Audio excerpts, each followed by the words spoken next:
Bese shoplifting brafan me ngase re shoplifting na begeje mfrostane begeje ya bege tshwara po. From being a jailbird who continuously breaks the law to being arguably the most influential person in South Africa today, shebeshkt, despite his very controversial lifestyle, is a very interesting figure for many. Speaking of interesting,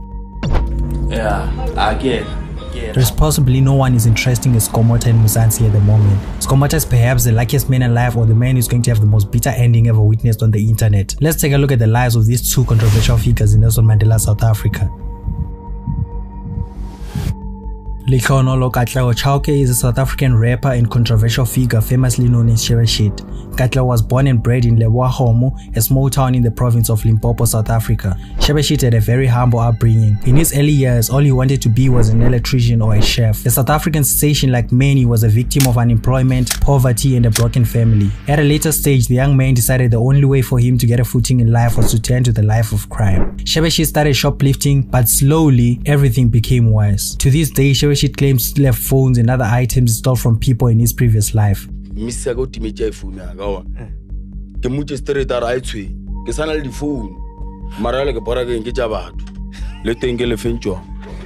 The young man was proud of making people urinate and mess themselves as he was pointing guns and threatening to stab them if they didn't give him what he wanted.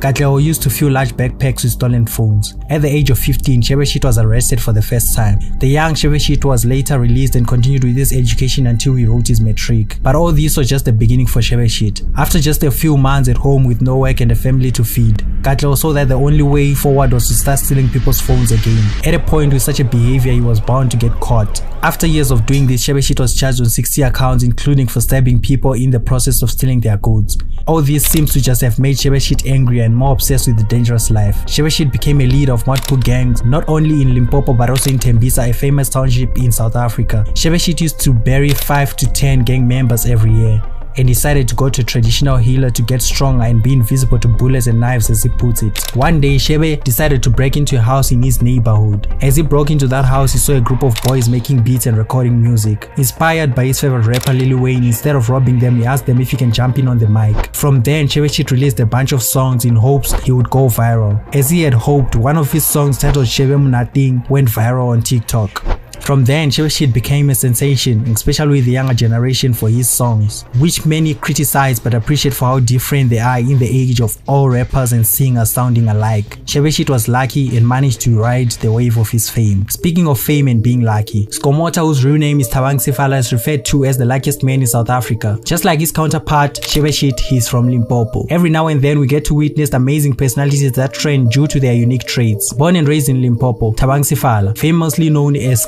Skomota had a normal childhood and little education, as his poor background didn't allow. Skomota got addicted to gambling at a young age. His family members always scolded him for using his last cash to gamble, but he never listened. Skomota kept up with his gambling lifestyle for years until 25 August 2023, when he won 3 million rand on Betway. It is rumored that he met his soulmate on the same day, a lady who assisted him with his cash out. Since then, Skomota's life has drastically changed. When asked how he won 3 million on Betway, Skomota said his ancestors are with him and they're just tired of seeing him lose, so they decided to bless him with this win. He also said that he tried different approaches to win through YouTube videos, predictions, and data analysis, but nothing worked out. So this time around, he followed the direction of his ancestors and they decided to bless him. While Skomota made wealth through Betway winnings, he never got fame. Weeks following his withdrawal of 3 million rand on Betway cash prize, he started living the life he always dreamt of, dressing in expensive clothes, hanging out with celebrities. As someone with a deep appreciation for the opposite gender, his outings are never complete without a charming lady by his side, often provided by his friends in clubs. When in clubs, Skomota was willing to spend any amount just to be with the prettiest girl.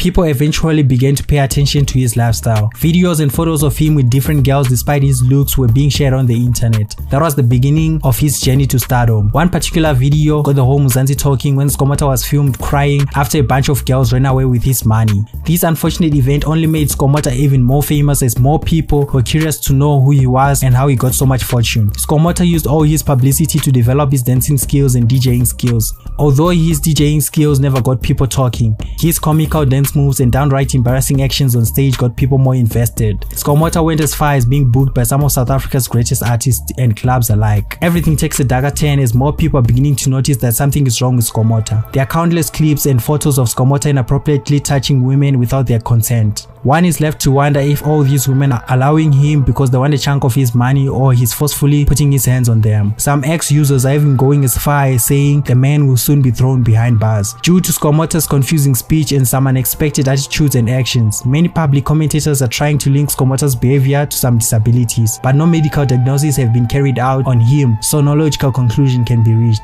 Skomota and shebeshkt are definitely leading South Africa's younger demographic. There is no denying that. There is more to be said about these men. Make sure to stick around and subscribe for more content like this.